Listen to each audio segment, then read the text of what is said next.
Bonjour à tous et bienvenue sur cette présentation de Sage Distribution and Manufacturing Operations, SDMO.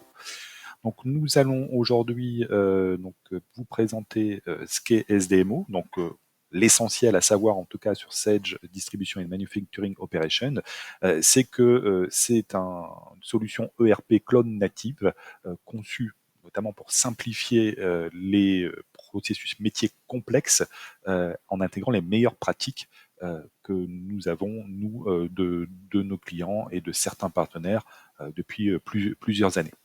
Ce qu'il faut aussi savoir, c'est que SDMO est une solution multi-société, multi-dépôt, avec un référentiel unique, et ça couvre l'ensemble des besoins, notamment la partie achat, avec des workflows d'achat, avec tout ce qui est commande, réception, facture, fournisseur, la partie vente, du devis jusqu'à la facture, la gestion des stocks avec notamment des gestions d'emplacement, numéro de lot, numéro de série, avec aussi des petites particularités au niveau de l'allocation des stocks qui est possible avec cette solution. Et on a aussi des outils de calcul de besoins, de MRP au niveau de cette solution. Sur la partie manufacturing, on va être sur une approche d'assemblage simple, donc pas une approche de production complexe, donc avec tout ce qui est données liées à la production, donc les nomenclatures, les gammes opératoires, tout ce qui est aussi lié aux ressources, les machines, l'outillage et la main-d'œuvre, et aussi avec une planification qui existe, qui est une planification simple de type agenda. On va pouvoir aussi suivre l'ensemble des consommations liées à la production avec une saisie simplifiée dans l'outil qui va me permettre de suivre ma consommation matière, mais aussi ma consommation de temps. Les promesses de valeur de la solution, donc on est sur une solution cloud native, donc on va être sur une accessibilité de n'importe où, n'importe quand, sur n'importe quel support aujourd'hui, donc ça fonctionne aussi bien sur tablette, sur comment dire, iOS ou tout autre support qui a un navigateur Internet. On est orienté utilisateur, donc c'est un accès simple à l'information, vous le verrez dans la solution. On s'adapte de façon dynamique à ce que l'utilisateur va utiliser au niveau de cette solution pour qu'il soit concentré sur l'essentiel. C'est aussi personnalisable, on peut créer ses propres champs personnalisés pour répondre à des besoins métiers et s'adapter très rapidement. Et la solution, de fait, est adaptative, il s'adapte à l'appareil qu'on utilise, c'est ce qu'on appelle le responsive design. Quelques avantages concurrentiels, cet aspect cloud native et API, c'est une vraie solution SaaS. Elle a été développée autour de technologies ouvertes qui permettent de vous connecter facilement à n'importe quel environnement, donc à n'importe quelle autre solution tierce. Elle est multi. On gère plusieurs entités avec un référentiel commun, tant au niveau des articles que des tiers. L'allocation aussi des stocks, c'est quelque chose qui permet de s'assurer que le bon produit est disponible au bon endroit et au bon moment pour pouvoir donc soit le livrer, soit le consommer au niveau de la production. C'est une solution aussi qui est prête à l'emploi. Tous les flux de base sont déjà configurés pour vous faire gagner du temps. D'accord. Et c'est une solution aussi qui est rapide à mettre en œuvre, entre 5 à 15 jours pour la mise en œuvre, puisque beaucoup de choses sont pré-paramétrées dans la solution, ce qui permet de démarrer très rapidement. On va passer à la partie démonstration. Donc, je vais aller dans l'outil. Donc là, vous voyez bien que je suis sur mon navigateur Internet avec une adresse qui m'est dédiée pour ce qu'on appelle mon tenante SDMO, et je vais pouvoir m'y connecter donc avec un Sage ID, avec mon email et mon mot de passe. Et une fois que je suis connecté sur la solution, vous allez voir, alors je peux accéder à plusieurs tenants, notamment je pourrais avoir mon tenant de production et un tenant bac à sable qui me permettent de faire des tests. Donc j'accède à ma solution.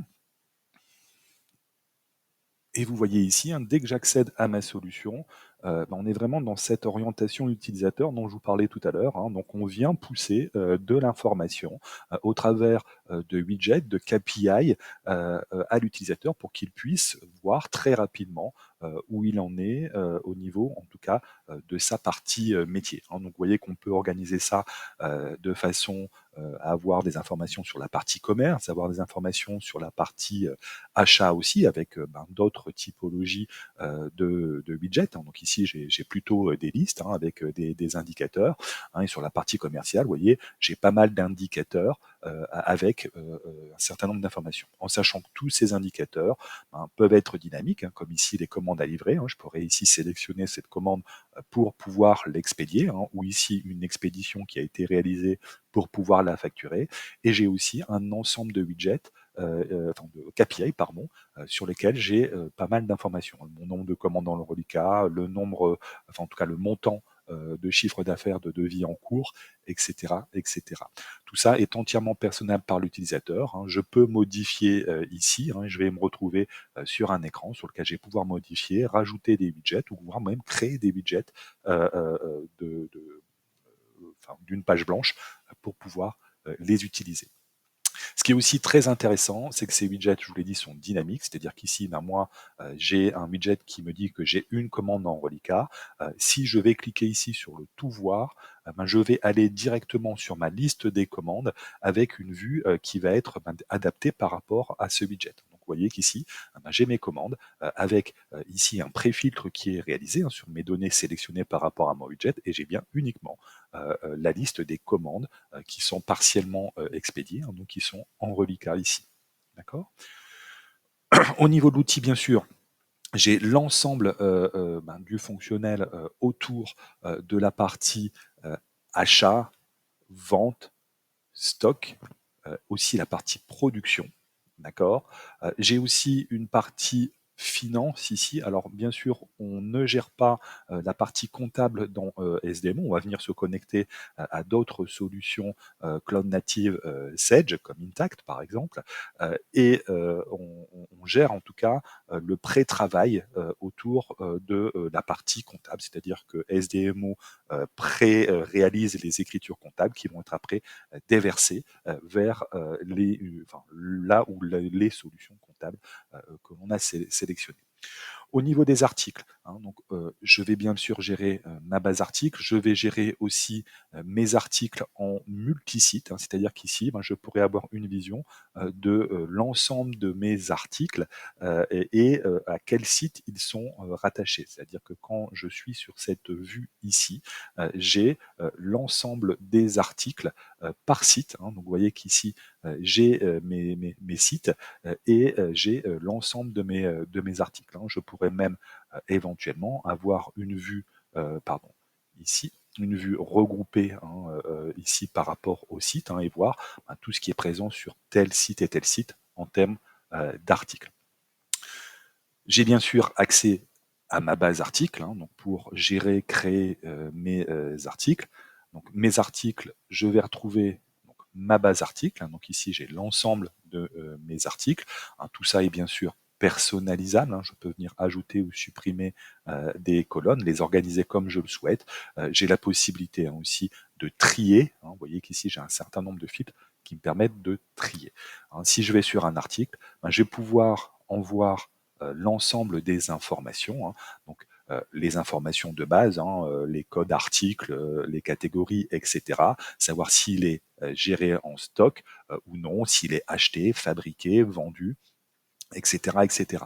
Je peux même ici me rajouter, on voit ici avec les petits i, des champs supplémentaires, des champs personnalisés qui me permettent de personnaliser la vision, en tout cas de ma fiche article, par rapport à des besoins métiers, par rapport à des informations que je souhaite, moi, gérer.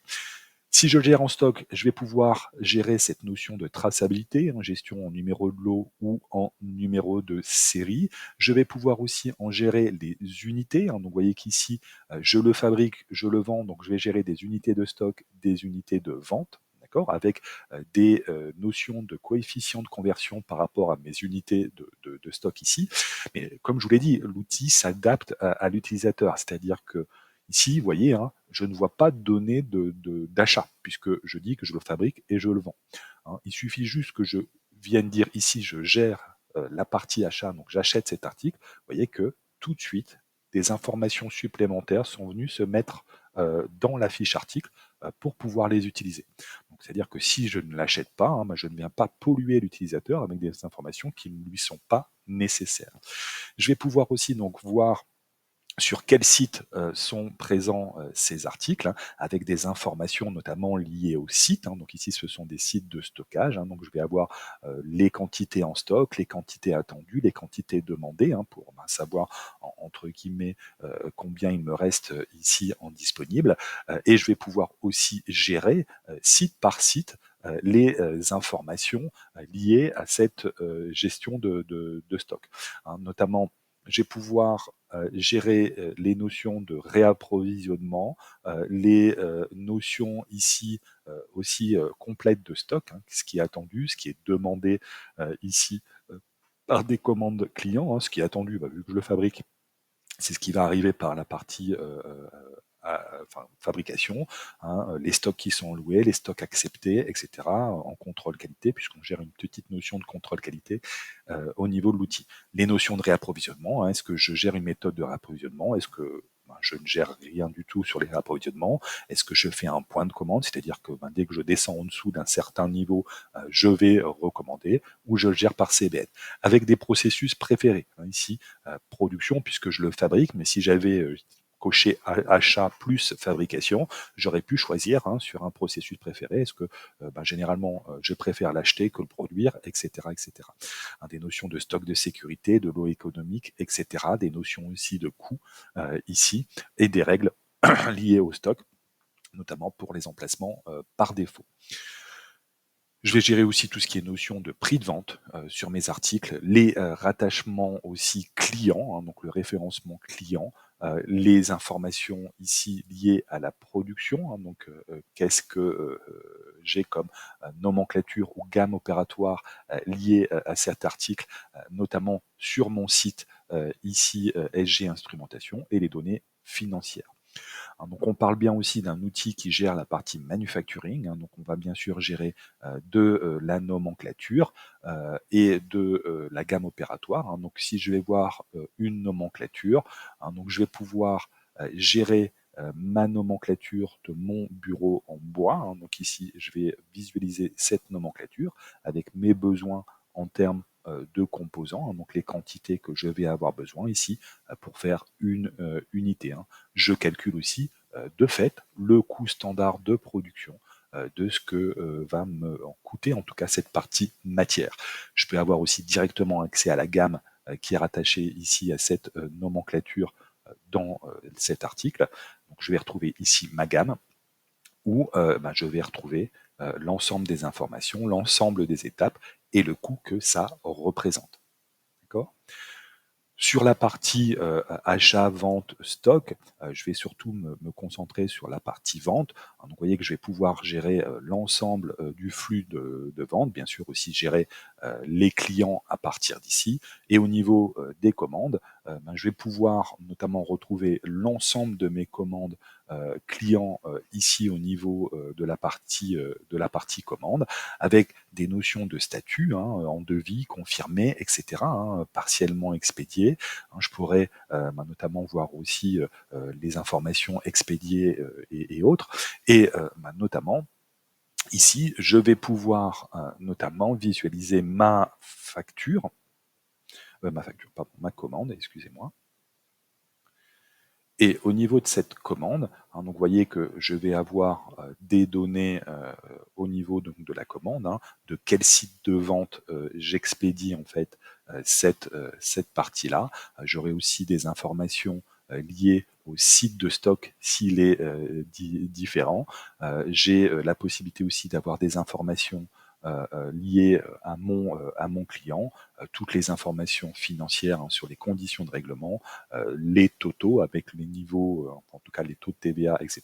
La possibilité de mettre des notes sur ce document, donc une note interne ou une note qui va être mise sur le document pour le client. J'ai la possibilité donc de voir aussi mes lignes, en sachant que les lignes, je peux aussi aller en voir le détail. Ici, donc les informations de mes lignes, les informations de stock, parce que j'ai besoin de voir le stock disponible ici, et je vois qu'ici je suis en rupture, et aussi sur les lignes, je vais pouvoir mettre des notions de texte liées à cette ligne pour cet article. Vous voyez qu'ici, je suis dans un état ou un statut de vie que je vais pouvoir confirmer, ou éventuellement, si le client n'accepte pas le devis, je vais pouvoir solder la commande, donc annuler cette commande. Et donc si je la confirme, je vais avoir une information de confirmation qui va me permettre de passer ma commande du statut de vie ici à statut confirmé. Donc vous voyez que je suis dans un statut en attente par rapport à la partie expédition. Je pourrais créer directement ici l'expédition ou toujours solder ma commande. Pour arriver, vous voyez ici, j'ai un petit fil d'Ariane, pour arriver jusqu'à cette livraison et cette facturation de cette commande. D'accord? Donc, vous voyez que tout est bien suivi au niveau de l'outil. Au niveau production, bien sûr, je vais gérer l'ensemble des ordres de fabrication, donc au niveau de l'outil. Donc, je vais voir l'ensemble de mes ordres de fabrication avec des dates de début, des dates de fin, notamment pour cette notion de planification. Je vais pouvoir aussi m'afficher cette liste sous forme de planning, de cette manière, où je vais voir notamment les différents OF qui sont positionnés. Donc je peux le visualiser au jour, à la semaine ou sur une période de 3 jours pour visualiser l'ensemble de mes ordres de fabrication. Pour aller dans un ordre de fabrication, il suffit juste que je clique dessus pour voir notamment mon ordre de fabrication avec les opérations, avec les composants qui me sont nécessaires. Je vais pouvoir aussi avoir les notions de coûts, donc les coûts planifiés, et une fois que j'aurai réalisé, j'aurai mes coûts réels donc de ma production. Donc si je vais voir ici un article qui a été réalisé, je vais pouvoir notamment ici visualiser le fait qu'il a été réalisé, que j'ai bien réalisé 10 unités et que j'ai bien avancé dans la partie production, traitement et consommation de matière, et j'ai bien des coûts planifiés et des coûts réels ici de production. D'accord? Et toutes les informations sont ici, ce qui a été saisi, aussi bien au niveau des temps qu'au niveau des consommations. Je vais le retrouver ici. Je vais pouvoir aussi retrouver le suivi des différentes saisies qui ont été faites au niveau ici de cet onglet suivi, et éventuellement pouvoir bien sûr saisir des notes à ce niveau-là. Donc voilà pour un tour très rapide de la solution. Donc Sage Distribution and Manufacturing Operation, ou SDMO. Je vous remercie pour votre écoute et je vous souhaite une bonne journée. À bientôt.